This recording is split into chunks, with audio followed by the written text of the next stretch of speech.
nada menos que a don Luis Echeverría, uno de los presidentes más folclóricos e irresponsables que hemos tenido y que además inició la decadencia absoluta del sistema político mexicano. Es increíble cómo en el lapso de 6 años pudo echar a perder tantas cosas. Vean ustedes si no. Ya presidente, Luis Echeverría anunció que enmendaría los errores de los emisarios del pasado, que no era un grupo retro de rock, sino los políticos diazordacistas. El expresidente no daba crédito a lo que sucedía y se cuenta que todas las mañanas, al rasurarse, don Gustavito se veía en el espejo y se daba de bofetadas mientras se decía «pendejo, pendejo», por haber elegido Echeverría.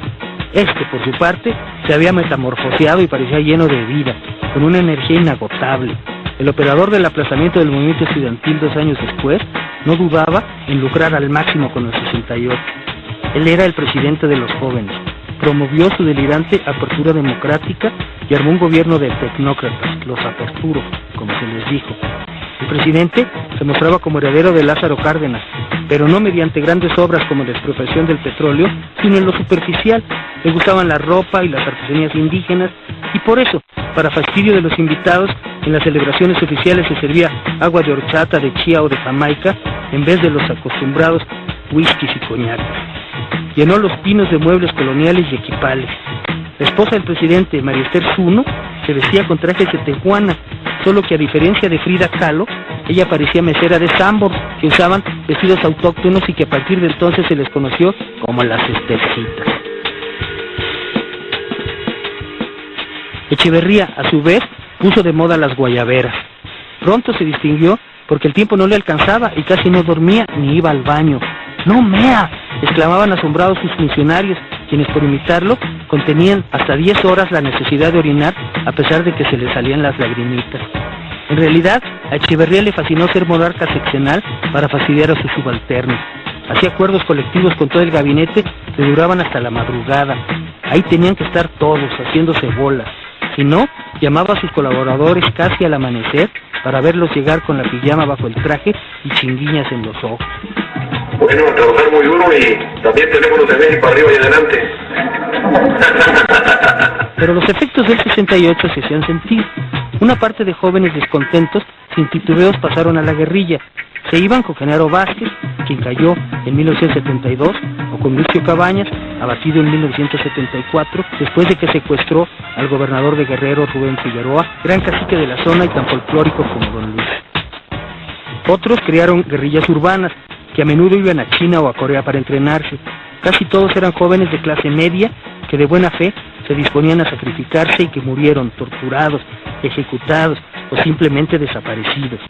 Los más destacados fueron el Frente Urbano Zapatista y la Liga 23 de septiembre. La lucha contra la guerrilla resultó una verdadera guerra sucia y la Procuraduría, la Federal de Seguridad, la paramilitar Brigada Blanca y el Ejército infiltraron, espiaron, torturaron, asesinaron y desaparecieron a miles de opositores. Como si eso fuera poco, el presidente siguió su propio modelo, ejecutado el 2 de octubre de 1968, y el 10 de junio de 1971 repitió el numerito para desarticular otra serie de protestas estudiantiles originadas en Monterrey. El Batallón Olimpia, para entonces eran los halcones, igualmente se infiltraron en una marcha de estudiantes y combinados con el ejército y la policía provocaron una nueva masacre.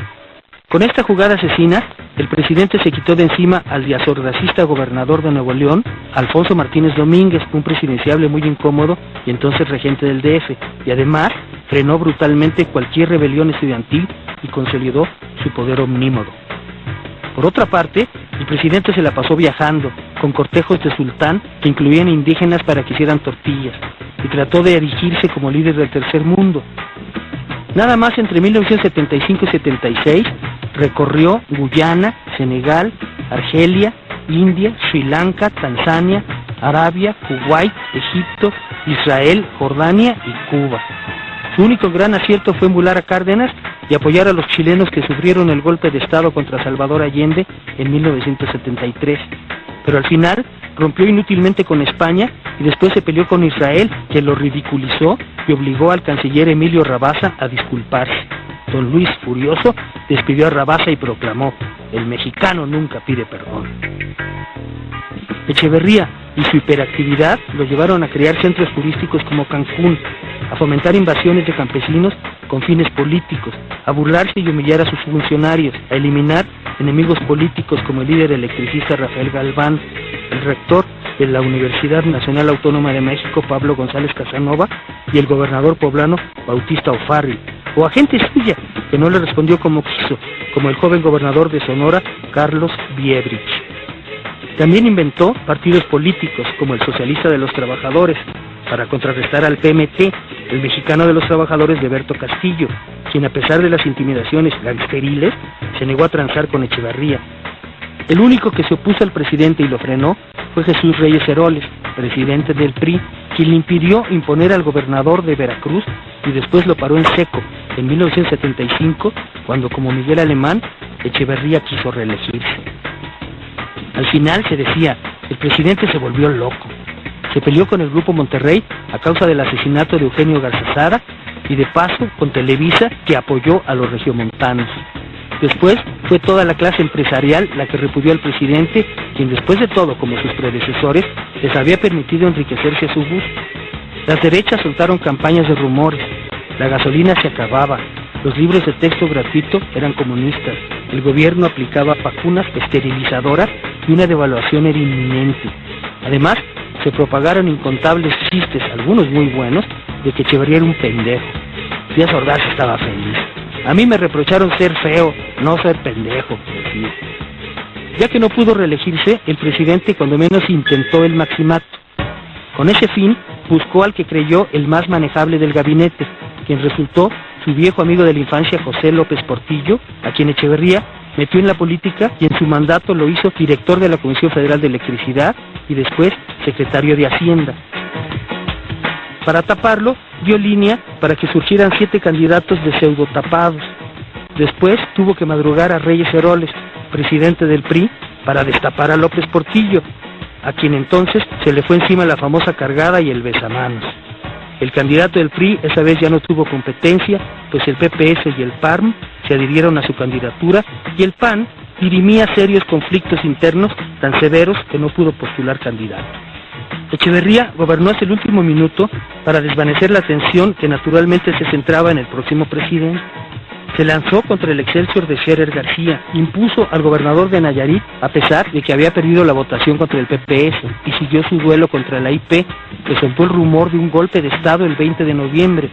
Fugó capitales y finalmente logró que el peso se devaluara después de 20 años de estabilidad, lo que generó una escalada de aumentos de precios. La paridad quedó finalmente en 22 pesos por dólar, pero Echeverría siguió viajando por todo el país, no decía adiós sino hasta luego, y el 21 de noviembre todavía se dio el lujo de expropiar más de 130,000 hectáreas en el Valle del Yaqui, lo cual se dijo fue premeditación, alevosía y ventaja. Echeverría aumentó peligrosamente la deuda externa para sufragar sus gastos, pero aún faltaba ver en acción a su sucesor. Entregaré con toda mi esperanza, con toda mi certidumbre de mexicano, el mandato supremo de la República a José López Portillo.